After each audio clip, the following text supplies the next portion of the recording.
Hi there, I'm Christy with WTI. I'm so excited because I finally found the perfect solution to keeping that cabinet in my kitchen organized with all my food storage containers.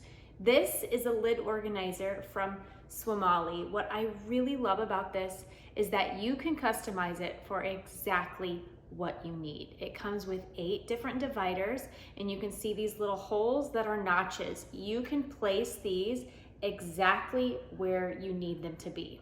So I not only can organize lids in this, but I actually have organized some of my storage containers as well. And look how beautiful this cabinet looks.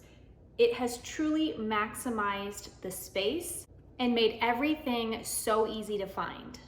Not only can you customize it with the dividers, but this whole thing you can customize lengthwise as well. So at its smallest, it's just under 14 inches.